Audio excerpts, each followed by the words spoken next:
2002년입니다. 6월 4일로 갔습니다. 어떤 얘기가 있습니까? 네, 2002년 6월 4일은 대한민국을 대표하던 서점 종로서적이 문을 닫은 날입니다. 교통요지 종로에 자리 잡은 우리나라의 대표 대형 서점으로 수많은 시민들의 사랑을 받았는데요. 이날 역사 속으로 사라진 겁니다. 네, 종로서점은 대한민국 서점 중에서도 가장 역사가 긴 서점으로 기억하고 종로에서 만나 그러면 의대 저기서 만나는 거였어요. 그래. 저 안에 가서 책 산 기억은 없는데 저 앞에서 만난 기억은 많네요. 그 정도로 한국 뭐 서점 문화의 상징이 바로 이 종로서적이었는데 그 시작이 언제부터였나요? 종로서적의 역사는 무려 1907년으로 거슬러 올라갑니다. 1907년 종로 이가에 예수교 서회라는 이름의 기독교 서점이 생기는데요.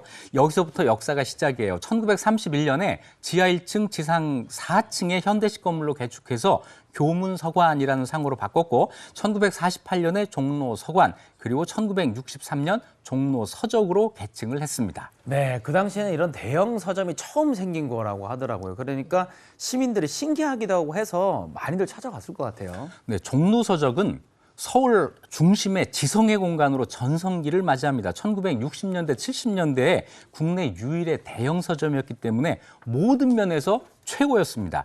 다른 서점들이 규모가 대개 한 10평 남짓 될 때 종로서적은 100평 규모를 자랑했고요. 이후 1,500평까지 넓어집니다. 네온 사인 간판에 대리석 바닥 장식 천장에 매달려 있는 화려한 샹들리에는 종로서적의 전성기를 대표하는 상징물이었습니다. 하루에 약 4만 명 정도의 인파가 출입하는 바람에 발길에 달아서 종로서적 계단이 가운데가 움푹 패여 있는 그런 모습을 보기까지 했는데요. 네. 저는 실제로 그 움푹 파인 계단을 걸어 올라가 봤습니다. 와. 종로서적은 뭐 이름에 걸맞게 또 최초의 기록들이 있는데 뭐 새로운 시스템을 좀 많이 도입했다 그래요? 네, 국내 최초로 작가와의 대화 이벤트를 시작을 했습니다. 오. 박완서 작가의 첫 독자 대담도 종로서적에서 열렸습니다. 또 베스트셀러 집계하는 거, 도서 목록을 분류하고 관리하는 거, 전화로 도서 안내하는 거, 우편 판매하는 거, 포스 시스템 도입하는 거,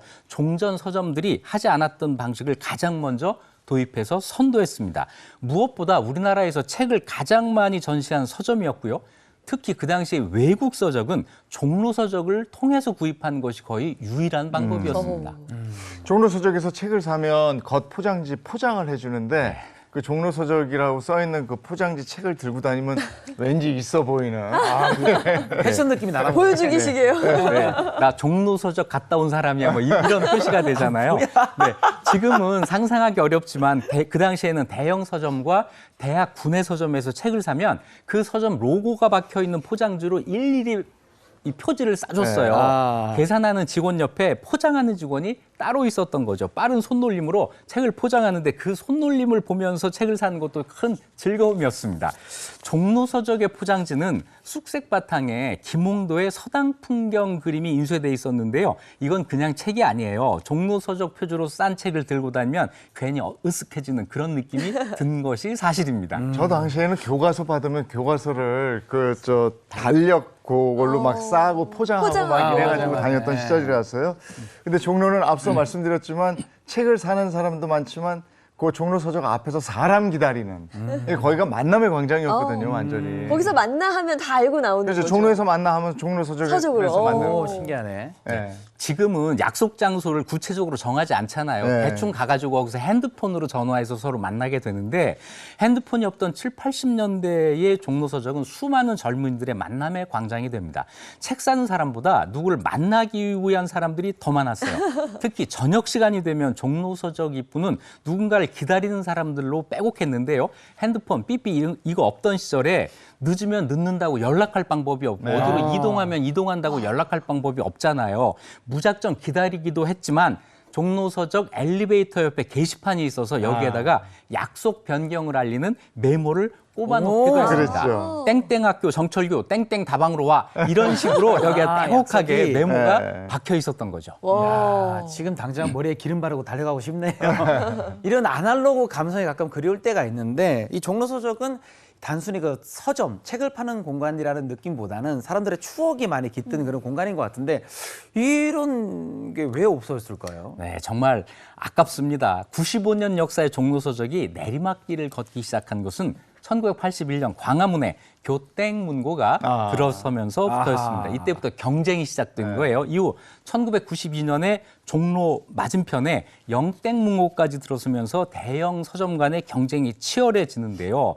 이 경쟁에서 종로서적이 불리했던 거예요. 먼저 종로서적은 2층부터 6층까지 책이 진열돼 있었습니다. 그래서 책을 사려면 계단을 오르내려야 하는 불편함이 있었고 서점이 나머지 다른 두 서점보다 더 비좁았습니다. 그리고 결정적으로 주차장이 없었어요. 이것 때문에 고객들로부터 외면당하기 시작했습니다. 또 가격 할인을 앞세운 인터넷 서점이 등장하는 이런 시장의 변화에 제대로 대응하지 못한 것도 부도의 원인입니다.